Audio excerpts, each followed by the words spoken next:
The scent of burning toast jolts me from my concentration, and for a moment, the kitchen tilts sideways. I grip the marble countertop, willing the room to stop spinning. Something isn't right. The morning light streaming through the windows fragments into kaleidoscope patterns, and my mother-in-law's voice drifts in from somewhere behind me, though I can't make out the words. I'm Cassidy, and until 30 seconds ago, I was making breakfast like any other Sunday morning. Adam? I call out, my voice weaker than intended. The toast in the toaster continues to burn, filling the air with an acrid smell that makes my stomach lurch. Footsteps approach, but they sound distant, like they're coming from underwater. I try to turn around to face whoever's coming, but my legs won't cooperate. She's been working too hard lately. Diane's voice cuts through the fog. This might be perfect timing, actually. Mom, not now. Adam's voice, closer now. But the papers are ready. We just need her to... The rest of Diane's words fade into a buzz as my knees buckle. The floor rushes up to meet me, but strong arms catch me before impact. Adam's cologne fills my nostrils. The same scent I used to find comforting, now somehow cloying and suffocating. Cassidy, baby, can you hear me? Adam's face swims in and out of focus above me. Behind him, Diane hovers like a dark cloud, her perfectly manicured hand pressed against her chest in what looks like concern. But something in her eyes doesn't match the gesture. I'll call an ambulance, she says, but makes no move toward her phone. No, Adam replies sharply. I'll take her myself. My head lolls against his chest as he lifts me. Through the haze, I catch fragments of their continued conversation. Perfect opportunity to... While she's vulnerable, the inheritance, before she realizes. Their words float around me like poisoned butterflies, each one carrying a sting of betrayal. I want to scream, to demand answers, but my tongue feels too thick in my mouth. The world continues to spin, and darkness creeps in at the edges of my vision.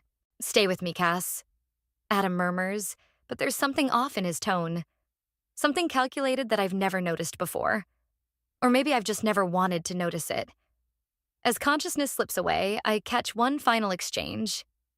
Make sure you get her to sign those papers at the hospital, Diane says. We can't afford to wait much longer. Jesus, Mom, she's barely conscious. That's exactly why it's perfect. She won't question anything. The last thing I feel before blackness claims me is Adam's grip tightening around my body.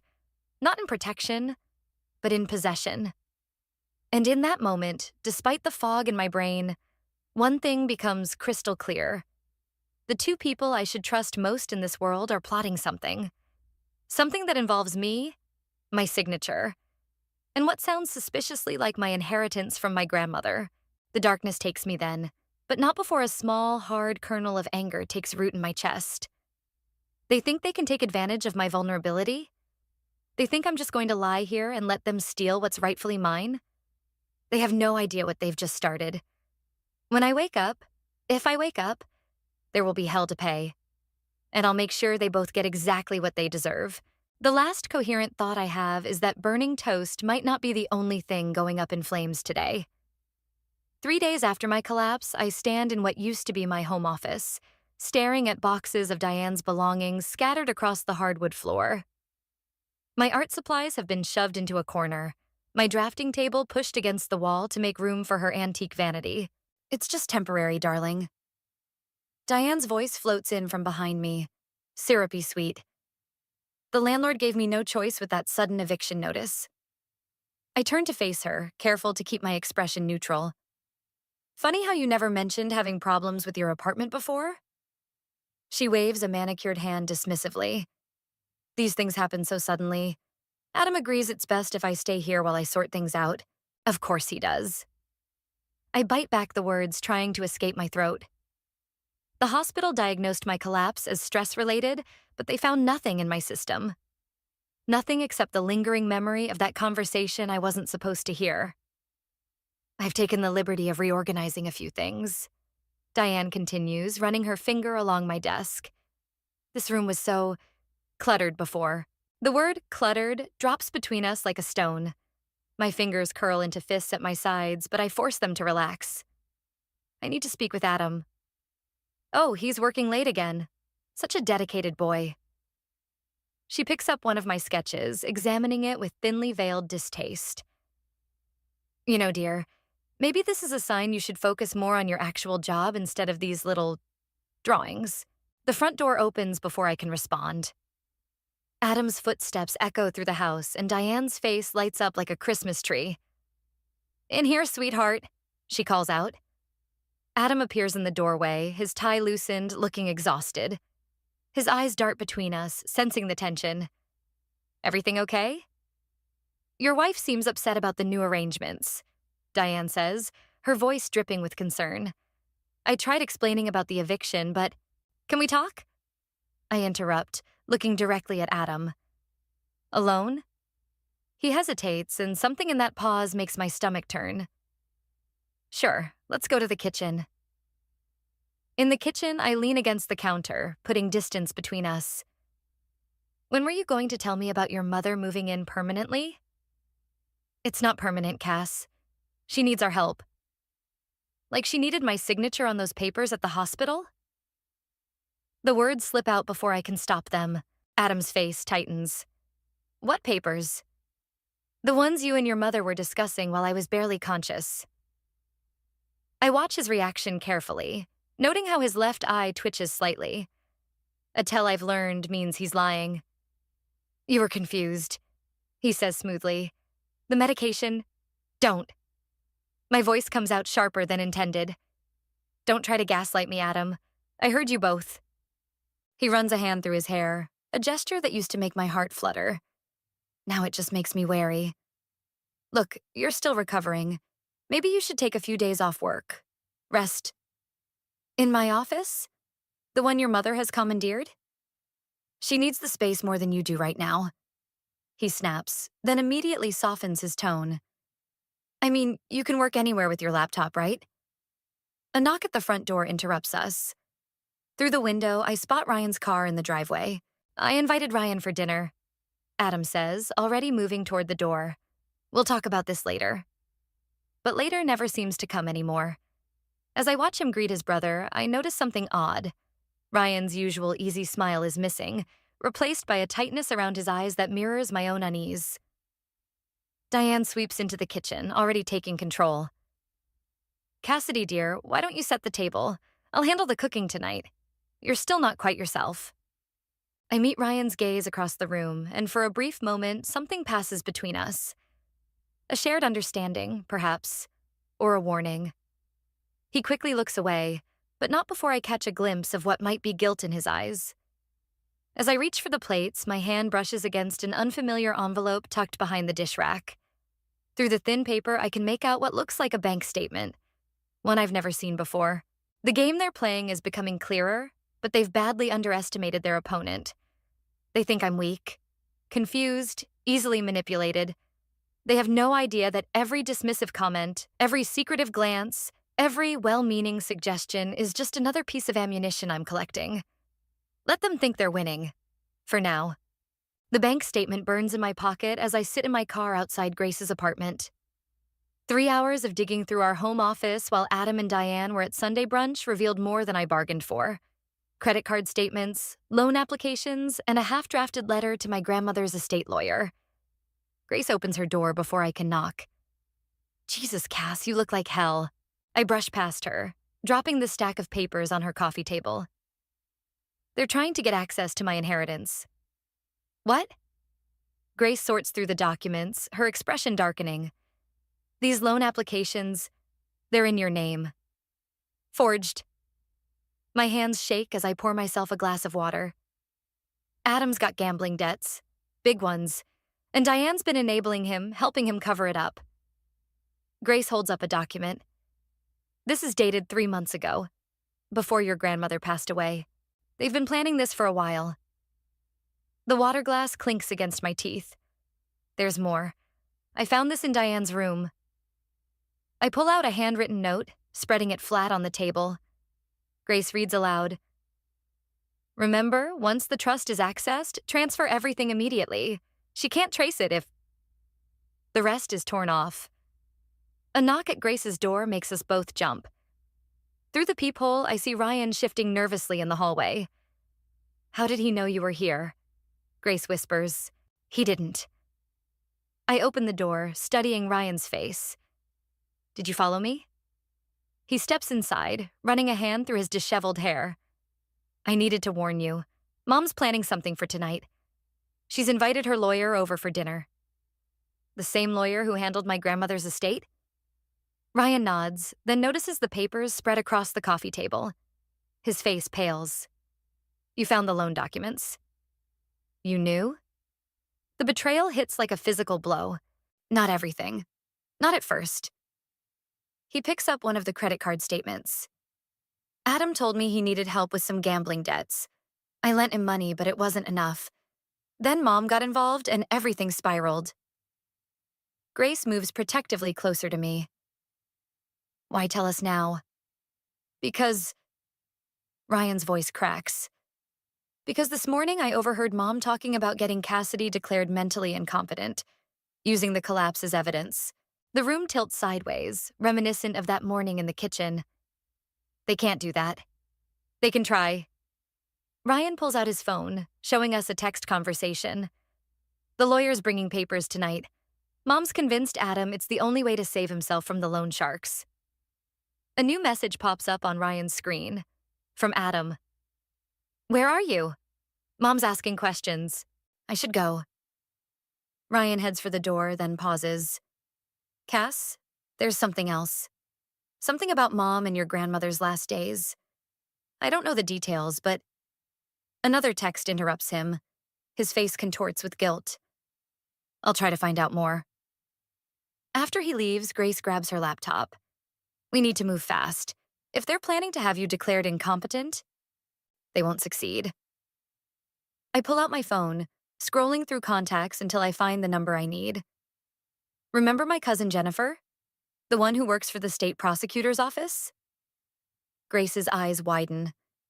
The one who specializes in financial fraud? Time to call in a favor. I start dialing, then stop as another text comes through. From Adam this time. Where are you? Come home. We need to talk about your health. My fingers tighten around the phone. In my mind, I see the careful way they've been laying their trap. The concerned looks, the whispered conversations, the subtle suggestions that I'm not quite right. Even my collapse plays perfectly into their narrative. But they made one crucial mistake. They underestimated how much evidence I could gather while playing the role of confused, compliant wife. Make the call, Grace says quietly. End this before they can strike first. I press dial, watching the sun set through Grace's window. By this time tomorrow, everything will change. The lawyer won't be the only one bringing important papers to dinner. Let them set their table for betrayal. I'll be serving something entirely different. Justice, cold, and carefully prepared. The lawyer's business card sits on my kitchen counter like a loaded gun. Marcus Henderson, estate law specialist. I've seen his signature before. On my grandmother's will, on trust documents, on papers I apparently signed in the hospital but can't remember. Diane hums while preparing dinner, the sound grating against my nerves like sandpaper. Marcus is such a dear friend of the family, she says, checking the oven. So concerned about your health. I maintain my facade of docile compliance while typing a message to Jennifer. Documents received. Meeting tomorrow? The reply comes instantly. Bring everything. This is worse than we thought. Cassidy? Diane's voice sharpens. Are you listening, dear? Sorry, just feeling a bit... I let my voice trail off, watching her eyes light up with predatory interest. Oh, you poor thing. Should I call Adam? Maybe we should postpone. No. I force a weak smile. I'm fine. The doorbell rings. Ryan enters first, followed by Adam and a silver-haired man I recognize from my grandmother's funeral. Marcus Henderson's handshake is firm, his smile practiced. Cassidy, you're looking... He pauses deliberately. Well, considering. Dinner becomes a masterclass in subtle manipulation. Every time I speak, someone interrupts or redirects. Every movement I make draws concerned glances. They're building their case brick by brick. Remember that gallery opening last month? Diane says to Marcus. Poor Cassidy got so confused about the date. Showed up a day early. That never happened. And the incident with the stove, Adam adds, not meeting my eyes. If Mom hadn't been here? That's new too. I stay quiet, playing my role while rage burns in my chest.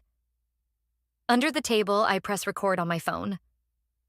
Perhaps we should discuss why I'm here, Marcus says finally, reaching for his briefcase.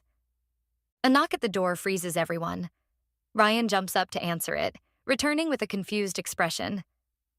It's for you, Cassidy. Someone about grandmother's estate? The room temperature drops 10 degrees. In walks Sarah Chen, my grandmother's former nurse, clutching a manila envelope. I'm sorry to interrupt dinner, she says, her voice steady. But this couldn't wait. Diane stands abruptly. This is a private family matter. It's about Mrs. Miller's last days, Sarah continues, addressing me directly. And the changes to her medication schedule. Adam's fork clatters against his plate. Marcus Henderson's professional mask slips for just a moment. What changes? I ask, watching Diane's face. The ones your mother-in-law insisted on, Sarah says, against doctor's orders. The silence that follows is deafening. Ryan looks like he might be sick. That's quite enough. Marcus starts, but Sarah places the envelope on the table. There's more, she says. About the night Mrs. Miller signed the final amendment to her will, when she was supposedly lucid. Diane laughs, but it sounds hollow. This is ridiculous. Adam, show this woman out. Let her finish. My voice doesn't waver. I kept copies of everything, Sarah continues. The original medication logs, the security footage from that night, Mrs. Miller's last recorded conversation with me. She was very specific about her concerns regarding certain family members. Marcus Henderson closes his briefcase. Perhaps we should reschedule this evening's discussion. No, I say, standing. I think we should continue. In fact, I have some documents of my own to share. Ryan, would you mind calling Grace? She should be here with those loan applications right about now. The look that passes between Adam and his mother confirms everything. Their carefully constructed plan is unraveling, and for the first time, I see real fear in Diane's eyes. You've been busy, she says coldly. You have no idea. I turn to Sarah. Please, sit down. I believe we're about to have a very interesting conversation about my grandmother's estate. And about justice. The recording app on my phone continues to run, capturing every damning word, every revealing silence. By dessert, I suspect, we'll have enough evidence to destroy more than just dinner. Grace spreads the surveillance photos across her dining room table while Jennifer examines Sarah Chen's documents. The images show Diane entering my grandmother's hospital room at unusual hours, Marcus Henderson lurking in hallways, whispered conversations that shouldn't have happened. The medication logs don't match the hospital records, Jennifer says, comparing documents. Someone altered the original copies. My phone buzzes. Another message from Adam. We need to talk. Please come home. He's called 6 times since last night, I say, silencing the phone. Diane's gone completely silent. They're scrambling. Grace points to a photo timestamp. Look, this was taken 3 hours before your grandmother's final will signing. Diane wasn't supposed to be anywhere near her room that night. A knock at the door makes us all freeze. Ryan stands outside looking haunted. You need to see this. He pulls out his phone, playing a video. It's Diane, pacing in their family kitchen, speaking to someone off camera. Doesn't matter what that nurse says. Once we get control of the trust, Cassidy won't be able to prove anything. Adam's handled the other loose ends. The video ends abruptly. Mom caught me recording, Ryan explains. But there's more. I found these in her personal email. He hands me a stack of printouts. Emails between Diane and Marcus Henderson dating back months before my grandmother's death. Plans within plans. My hands shake as I read their calculated destruction of my life. This is enough for criminal charges, Jennifer says quietly. Wait. Grace holds up one of the surveillance photos. Who's that with Marcus? I lean closer, studying the blurry figure. The realization hits like a punch to the gut. That's Dr. Phillips, my grandmother's primary physician. The one who certified her mental state before the will signing, Jennifer confirms. My phone rings again. This time it's an unknown number. When I answer, Sarah Chen's voice comes through, breathless and urgent. They're at my apartment. Diane and some man I don't recognize. They're demanding the original recordings. Don't give them anything, I say. We're calling the police. There's something else, Sarah continues. Something I remembered about that night. Your grandmother wasn't just worried about the will. She mentioned a safety deposit box. Said if anything happened to her, you needed to find it before... The line goes dead. Sarah? My voice echoes in the sudden silence. Sarah! Ryan's phone pings with a text. His face drains of color as he reads it. Mom knows I helped you. She's threatening to reveal something about Dad's death. Says it'll destroy what's left of our family. What about your father? Grace asks. He didn't die in an accident, Ryan whispers. But I never knew the whole story. Mom always said she was protecting us by keeping it quiet. Jennifer starts gathering the documents. We need to move fast. If they're already threatening witnesses... Another text lights up Ryan's phone. Final warning, stop helping her or everyone learns the truth about that night. I stare at the message, something clicking into place. Your father's death, my grandmother's safety deposit box, the timing of the will changes. They're all connected, aren't they? Ryan nods slowly. Mom always said Dad's death broke her. Made her desperate to protect us at any cost. But lately I've been remembering things. Conversations I overheard as a kid. Dad was looking into something. Something about the family business. Which bank? I interrupt. Where's your father's safety deposit box? First National, downtown. Same place Mom keeps all her important papers. Why? I grab my keys. Because that's where my grandmother's box would be too. And I bet anything that's what they're really after. Whatever evidence is hidden in those boxes. Grace catches my arm. Cassidy, wait. If you're right, this is bigger than just the inheritance. These people have already shown they're willing to do anything to protect their secrets. Exactly. I pull free, determination replacing fear. Which is why we're going to beat them to it. Ryan, you still have your key to your mom's box? He pulls out his key ring, hands shaking. We have to hurry. The bank closes in an hour. Then let's go find out what's worth killing for. The safety deposit box key trembles in my hand as Adam's voice echoes through the bank lobby.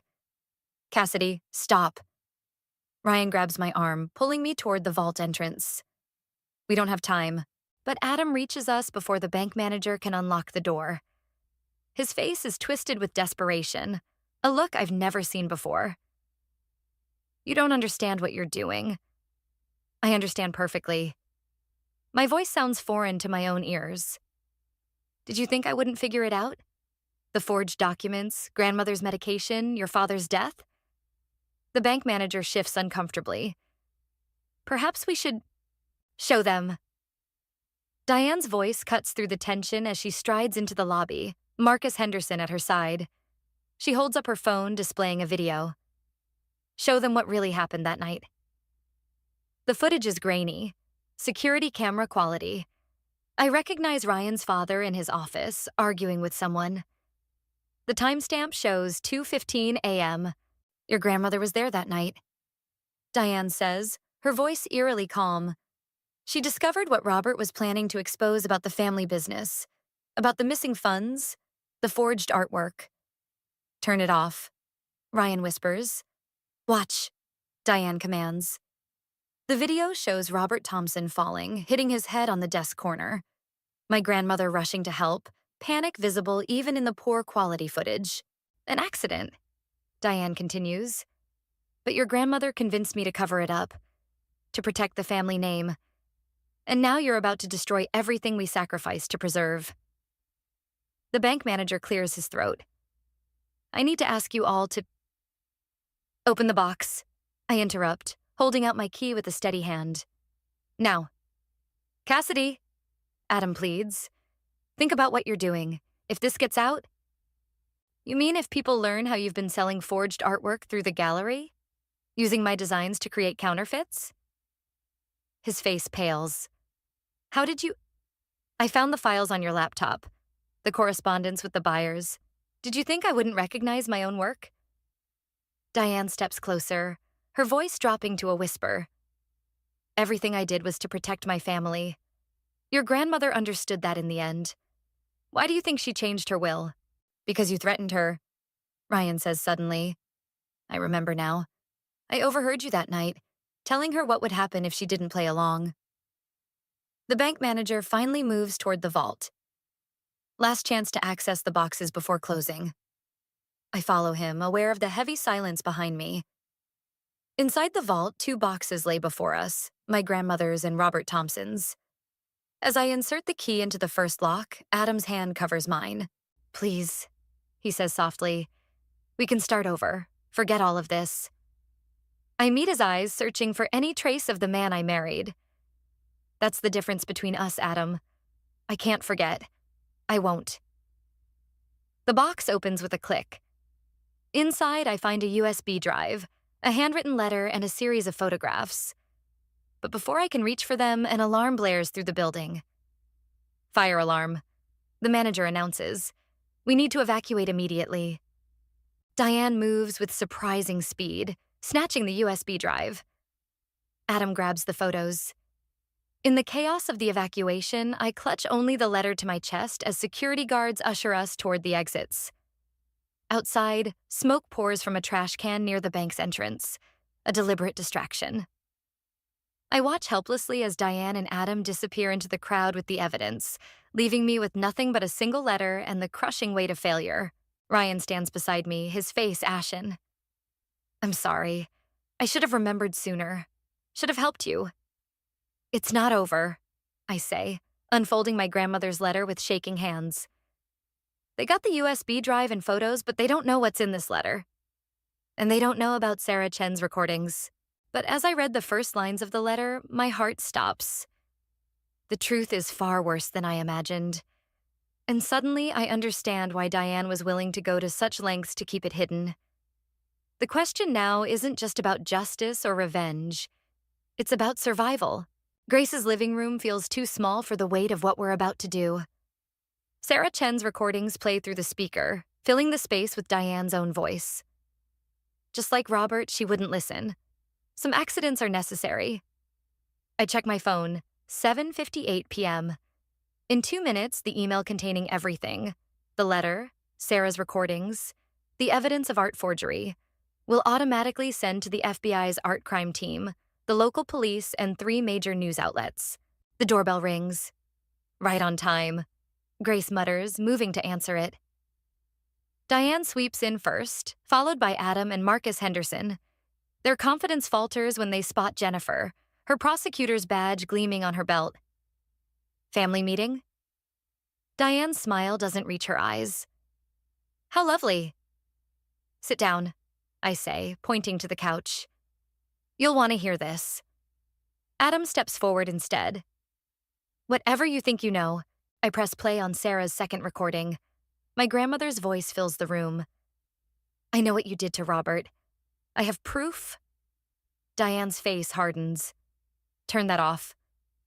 The forgeries were clever, I continue, pulling out copies of Adam's correspondence with art buyers. Using my designs to create counterfeits, mixing them with legitimate pieces through the gallery. But grandmother figured it out, didn't she? Just like Robert did. You don't understand, Adam pleads. The gambling debts were just the beginning. Ryan interrupts, emerging from the hallway. Mom wasn't protecting us. She was protecting herself. Diane's composure cracks. Everything I did was for this family. Like having Robert killed? The words hang in the air like smoke. The letter explains everything. How you arranged the accident when he discovered your original forgery scheme. How you threatened grandmother when she found proof. Lies, Diane hisses, but her hands shake. The USB drive you stole? I smile coldly.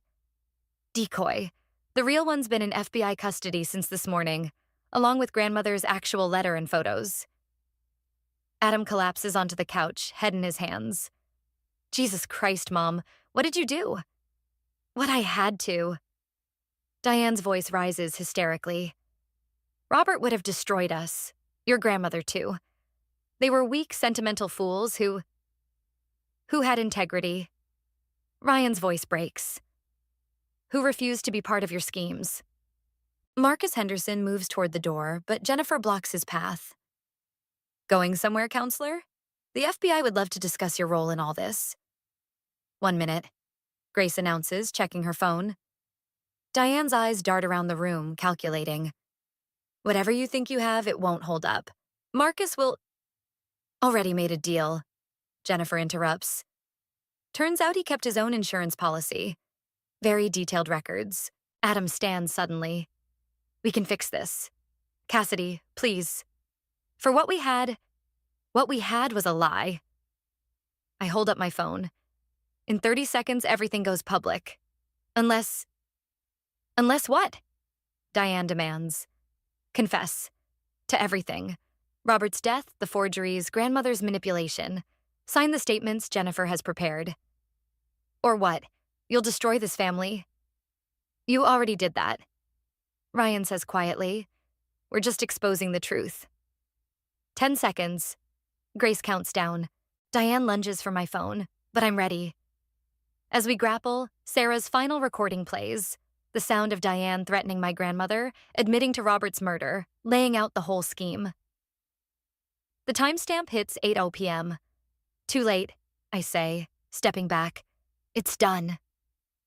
Diane's face contorts with fury, then crumples in defeat as police sirens wail in the distance. Adam slumps against the wall while Ryan moves to stand beside me. You could have had everything, Diane whispers. If you'd just played along, taken the money. I chose truth instead. I meet her eyes steadily. Something you never understood. As the police burst through the door, I watch my mother-in-law's empire crumble. The woman who orchestrated death, manipulated lives, and thought herself untouchable finally faces the one thing she can't control. Consequences. Adam catches my eye one last time as they're led away. I'm sorry, he mouths, but sorry isn't enough. Not for Robert. Not for my grandmother. Not for the years of lies and manipulation. Sometimes justice is the best revenge. The gallery walls gleam under soft lighting as I hang the final piece, a stark, angular composition that speaks of broken trust and renewal.